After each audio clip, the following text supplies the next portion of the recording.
Good morning. Good morning. I'm Bridget. And I'm Wendy. And this is Flickin' Beans. I haven't seen you in forever. I know. It's been so long. It's almost been a month. Tell everybody what you did, where you been. Yeah, so I went on a trip with our camper, and it was like our first long trip. We drove all the way out to North Carolina. Oh, wow. And it was awesome, and nothing catastrophe happened, so that was good. Yeah. My anxiety was a lot better on the ride back after, we went through the mountains and experienced all that. Beautiful. The weather there, I'm obsessed with it. It was like 75 and sunny the whole time.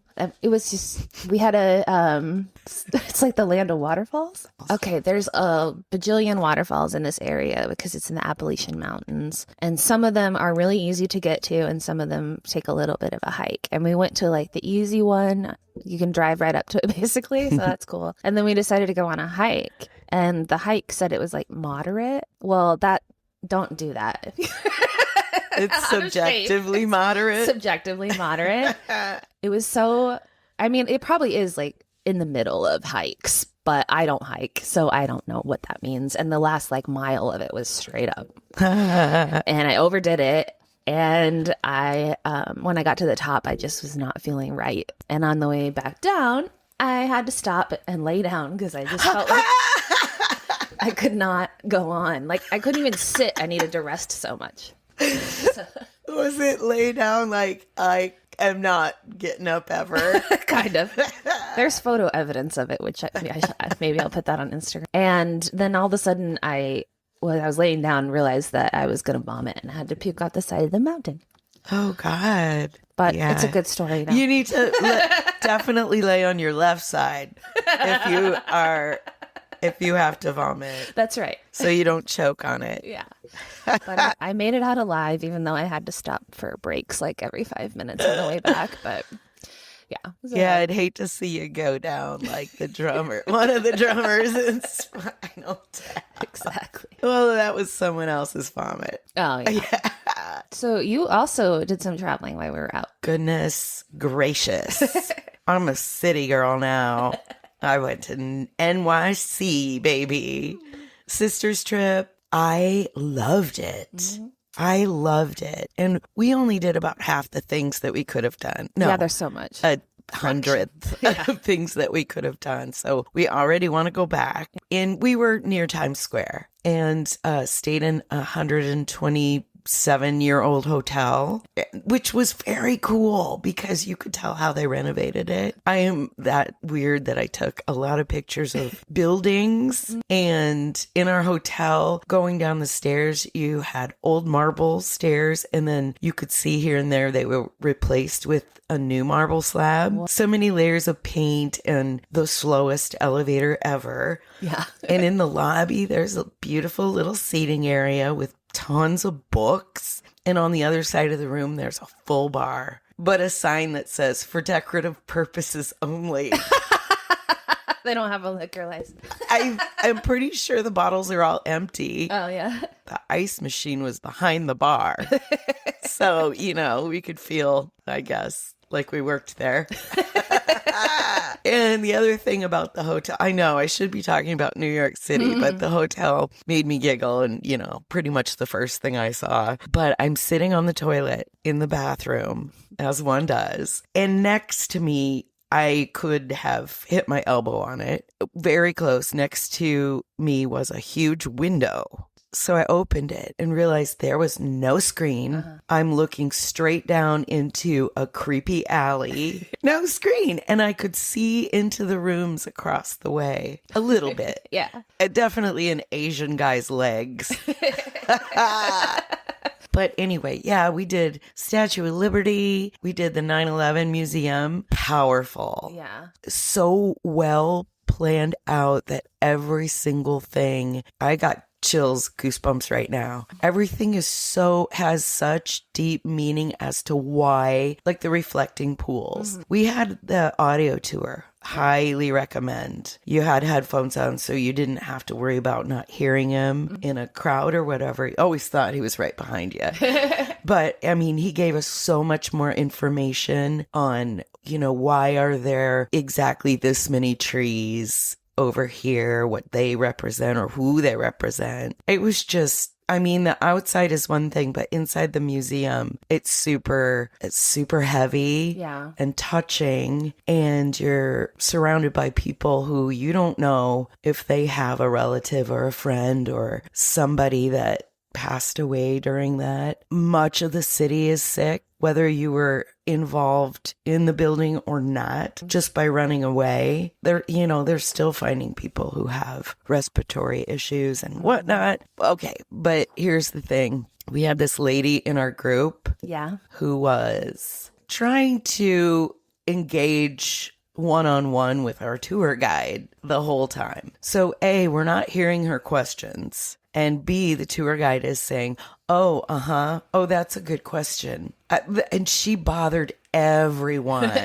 She was fake face blonde. And she kept pointing to the fact that she was here 11 weeks after 9/11. Okay, what significance is that? Other than she saw rubble. Yeah. I mean, I get that. Yeah. Do you have to share that with everyone? You don't know. It's triggering for a lot of people. Maybe they had someone die in a different kind of incident and they're anyway, we went through the museum, and then when the tour was over, we had time to explore on our own, and they provided a lot of extra exits so that if something was too much for a person, they could get out of there immediately. Man, I wish they had that in the Holocaust Museum. Oh. Maybe they do. I never noticed. I wish they had that a lot of places. So many places. Oh, I'd like to see that too. So we're going through, we split up. We did it on our own and get to a certain place. It's kind of a circle thing. And we get to a certain place and no photos are allowed. A little bit more sacred, hello. And I stopped and was watching one of the videos on the wall, and here she comes. She comes into this room where everyone has reverence but her, and she's talking to her partner. Oh yeah, when I was here 11 weeks after, oh my goodness, blah, blah, blah. And I literally said, shh, which she did not hear. Yeah.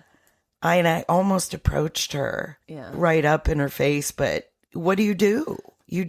I just moved on. What do you do? But I rolled my eyes. Insensitive. Yeah, absolutely. Yeah. Making it about her. Yeah. Everything. No one was talking. Yeah. Unless you maybe whispered something if you were with someone. Sure. Yeah. But oh my gosh, it really does show really well the impact. There are tiny things like a pair of glasses or a bus pass, and they saved everything. So it's memorable. I went to New York City like a couple of months before 9/11 happened. That's the only time I've been there. I have pictures like with the tower still there, and then they weren't there. And I've always wanted to go back and see that. Highly recommend. We've had several opportunities over the last few years to go to NYC, and the pandemic ruined all of them. Yep. Sounds amazing. Yeah. We also went to the public library, which is like a huge castle made of marble. We were in there for maybe an hour or two, never found books. Really? No idea. It was like we kept going around in circles. Yeah. Have you seen the Sex and the City movie? No. Okay. She gets married there. Or they plan to get married there. In the library. Yeah, because there's nothing around. Yeah, and it's beautiful. It is. Yeah. It is, truly. We went to a museum and St. Patrick's Cathedral. And that was gorgeous. Just gorgeous. And I'm not religious, but I can't get enough of Renaissance sculptures. Even if it's Mary and Jesus, you still get chills if you're not religious. Yeah, absolutely. All those huge cathedrals that took hundreds or thousands of years to build. And every single kind of craftsperson had a part in that. Wood, metal, obviously, bricklayers, masons, I guess. Yeah. And sculptors, artists, stained glass work. Oh, yeah, I love stained glass. Oh, it was incredible. Gave you a certain also kind of reverence. Yeah. That was the other thing that I really loved about it. And that's a super good example of the cathedral because there was such a mix of old and new. right next to each other. I took a lot of pictures of architecture. Yeah. Especially the weird stuff. That to me was the takeaway of what this city is. Mix of old and new and Yeah. run down and great extravagance. Right. Oh, Yeah. God. Yeah. The millionaires, billionaire row. Yeah. I mean, to even just buy a small apartment there, it costs more than a house here. Like a lot more. Guess what the average rent is in Manhattan or the Chelsea area? I'm going to say like $4,000. For a studio, yes. Yeah. Up to $13,000 for a 3-bedroom. Wow. Every month? Who's doing that? $13,000 a month? I could see having a studio. Yeah, a studio if you were maybe a couple that really gets along well and have slight build. Right. I used to have fantasies of running off to New York, of course, because all the movies are set there, you know? Yeah. All the shows that you want to be in. So that's kind of fun, too, when you see stuff that you've seen in movies. Woo-hoo! Coffee break! Let's talk about our beans. Hey Bean Flickers, have you followed us yet? We are on Instagram and Facebook at Flickin' Beans Pod. Make sure you like and subscribe and leave us a review. They should come see Des Moines. Yeah. They're going to be like, wow, your grocery stores are huge. Their Target is bizarre and funny. We had to run in there because I forgot socks. And it's just a corner of a building and it has an escalator. Everything was locked up. Like deodorant was locked up. Yeah. You had to wave your hand over a sensor for someone to come by and unlock it. We were just blown away. It's like deodorant, shampoo. Yeah, I guess like if you're homeless, you might pop in there and steal some deodorant. I guess you probably would. There's But they must lose a lot. it's easy to steal. It's like on Seinfeld, all old people steal batteries. I actually have a Seinfeld reference from my movie. Oh, yeah? Okay. Well, we Something- should say so what let's it get is. into So the movie is a classic, amazing movie called This Is Spinal Tap. Yes, and it's from 1984. So me and this movie are the same age. Oh, wow. Yeah, I didn't realize that it was that old because I didn't really hear about it till later because it became a cult classic, I guess. And then I started hearing about it. But The first time I saw it, my friend Peter knew the movie theater owner. They arranged just for us and our beers late night showing at the theater. oh, fun. So we all sat up in the balcony and basically he was watching me to see if I could figure out or how long it took me to figure out it wasn't a real band. Yeah, I knew right away when I saw Rob Reiner. Yeah. I was like, that's Rob Reiner. And he's going by a different name. And, noticing right away the actors. Yeah. Had Michael McKean been like in a lot of stuff at this point, or he was still fresh face? Because he's in tons of stuff now. Uh-huh. But I didn't know if in 1984 if he would necessarily recognize. I don't know what their span of years was on SNL, but they were all on it. Oh, okay. So it's a mockumentary. Al Roker said, as they were talking about the new one that's coming out, which has got to be ridiculous I can't wait. because they're way old. He said that we would not have The Office, for example, if it wasn't for this. Yeah. Because most of the lines are ad-libbed. Hilarious. Yeah, there's actually no script. No, It's just an outline of scenes, Right. starting and ending. they did research. Things like possible interview questions so that they could have a sort of answer ready. Yeah. So they had to prep for ad-libbing, which you don't always think about. Yeah. You always just think, oh, well, it was just off the cuff. But no, they tried to embody that rock star thing. Yeah, the parts where they're just sitting down doing the interview, like outside, were my favorite. Yeah. And there were some lines in there like, there's been 37 people in Spinal Tap? And that they made me think of our band. Yes. But they didn't all die or No. choke on their own vomit or self-combust, leaving a globule, actually. just a green globule. It happens a lot, but people just don't report it, says David St. Hubbins. And, oh, yes, he's really a saint. Yeah. No, he's not well known. Oh, what's he a saint of? Quality footwear. Oh. I didn't remember that. Oh, my God. So basically, the whole thing is a satire on so many different bands. Yeah. Even how they start out as being like a folk group. Mm-hmm. They move on to be like the Beatles. Yeah. Et cetera, et cetera, et cetera. And in this iteration where they are now, they're kind of washed up and going on a final tour, which isn't going so well. No. Almost, they show up to places and they're canceled almost throughout the whole thing. And plus their album cover is rejected by the record company because it's a greased up woman on all fours with a leash and a man's hand saying, "Smell the glove." Yes. Yes. And Fran Drescher, she's hosting. Bobby Fleckman. Bobby Fleckman. And so she says both Kmart and Sears have rejected this. They refuse to sell it. Not only that, but did you happen to notice that everybody in the band has cold sores at that party? Yes. Yeah.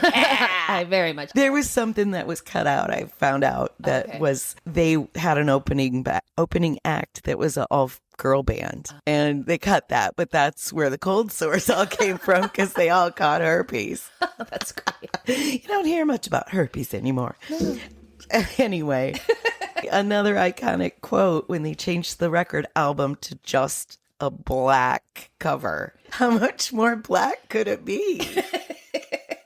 The answer is none. Yeah. None more black. It's like a mirror, actually, isn't it? Right before that, when they're talking about the woman and how they don't like it because it's sexist. Yes. Which I don't remember which one says it, but he goes, "What's wrong with being sexy?" Nigel. Okay. That's one of my favorite quotes, too. Can I make a quick side note about Fran Drescher for a second? There's this Instagram account, and it's called What Fran Wore. And it's literally just outfits of Fran Drescher wore on The Nanny. I love it. But they just keep posting all these different ones and like explain what it is and whether or not she kept it. Some of the stuff has become iconic in some ways and copied later on. And I think it's so fascinating. It's so niche. Yeah. It was always little suits and like pencil skirts and huge shoulder pads, but all crazy. I think I'd like to follow that. Yeah, you should. Oh my God. What Fran wore. What Fran wore. Yeah. Okay. Which reminds me of Wine Country, and I was going to talk about that Fran too. Fine. Another of my favorite parts is in the dressing room when Nigel is just complaining about the bread and cheese plate because the bread is small and the meat's bigger than the bread, and you have to fold it and then fold it and then but then the bread doesn't fold. And then he picks up the olive and one doesn't have a pimento in it. See, there's a little guy in here and this one nothing. But he says he'll push through it and it won't affect his performance because I'm a professional. Exactly. Yes, life motto. Mm-hmm. Right. That is something not from this movie, but I do say that all the time. My God. Don't worry, I'm a professional. You can't not like the scene where he's showing his guitars. Yes. To Martin DeBurgo, the interviewer, obviously, Rob Reiner. And one in particular, he said, you can't point at it or look at it.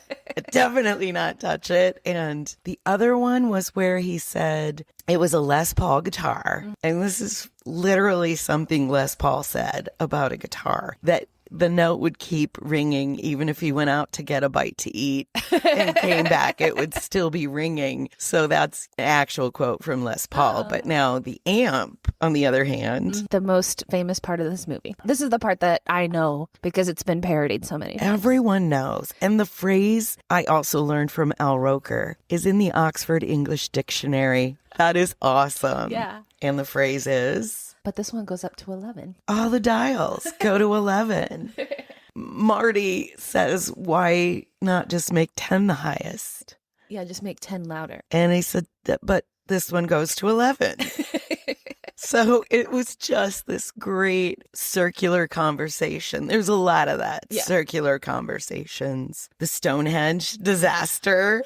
Yeah, that I read was based on some real life stories. Yes. Yeah.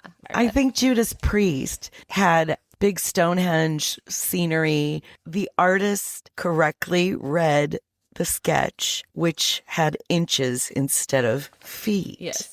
And their save was to have little people dancing around it. Not just little people dressed like leprechauns. It was so bad. God, it was terrible. Very cringy. There's the song where they all like emerge from these weird pods, but Derek Smalls is trapped in his. He can't get out. So he tries to play through while the tech guy is back there unplugging and plugging it back in, as you do. Yes. But then hammering on it during the song, which is really loud. And only after the rest of them retreat back into their pods does he burst out. And then he realizes and he tries to get back in, but it's only his arm. And what else do you do but raise your guitar in a rock and roll stance? Yeah. The music in this is really great, and they wrote it all and recorded it all. Yes. So that's pretty cool and so funny. The scene where I think it's Nigel sitting at the piano and talking about making his next album, and I have to do everything in the key of D because it's the saddest key. And the song was called "Lick My Love Pump." He's got Mozart and Bach influences, so it's really a mock piece. It was pretty, too. Yeah. Oh, my gosh. So enter the Yoko. Mm-hmm. Uh-huh. Yeah, you see it come in as soon as she is around. As soon as she's on the phone with him and says, I can tell that you've had too much sugar. I can tell in your voice. His larynx is fat. That's what she says. So yeah, we've got her in there and she takes over as being the manager. They're being canceled in all these gigs like Boston, and they say, that's okay. It's not a big college town.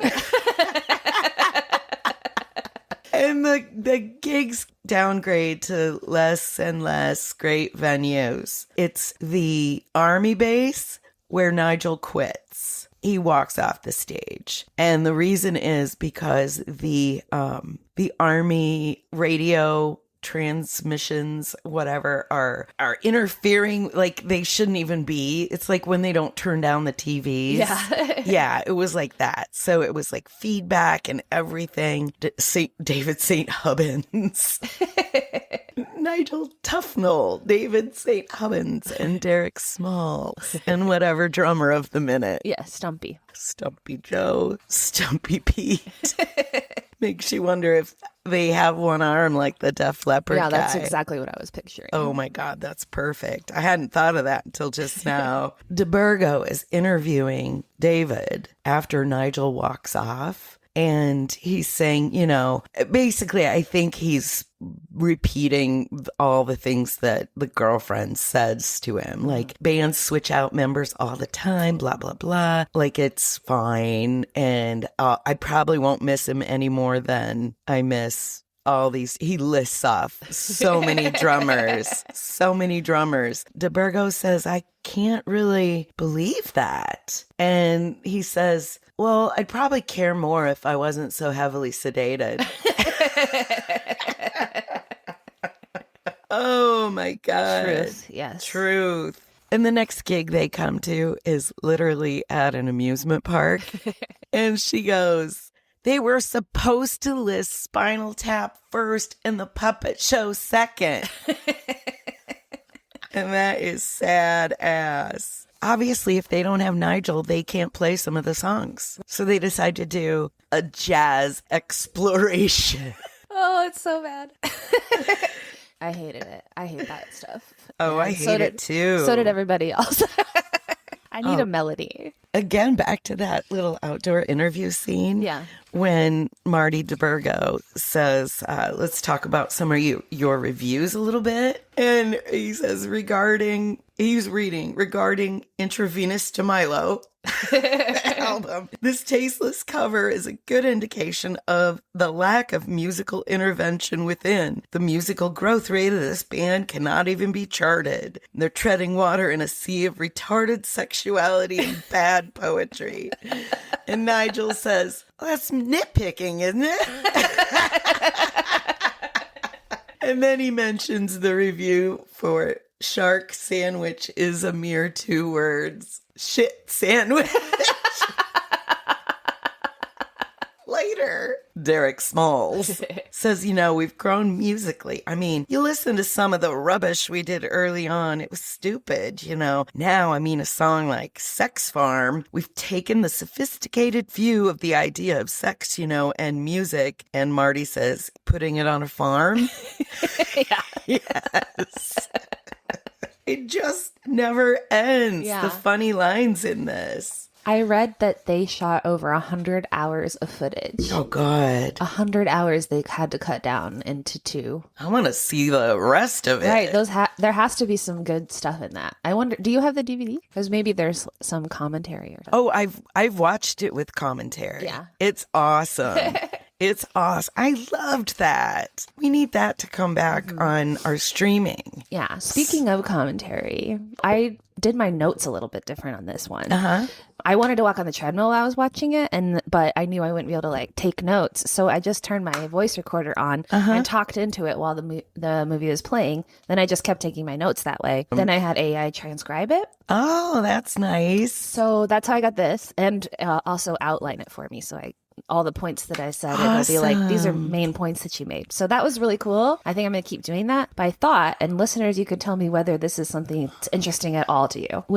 If we start our Patreon, that could be something that you get by signing up for that, is my direct commentary. Ooh. But you're also going to get things like, oh, remind me to go get this from the store on there. So it's up to you. I don't know if that's interesting to anyone at all, but I'm just throwing it out there. So let us know if that is something that you would want to hear. Yeah. Or not even pay for it. I could just put it out there as content, but I love it. Yeah. I wanted to also, I think it's near the end, and Nigel has come back and they find out that their song Sex Farm is topping the charts in Japan. So it all begins again. The sadness and the delusion of this band. One of David St. Hubbins' quotes, he says, and this is deep, I believe virtually everything I read, and I think that's what makes me more of a selective human than someone who doesn't believe anything. Oh my God, I'm not going to comment on that in America right now, but...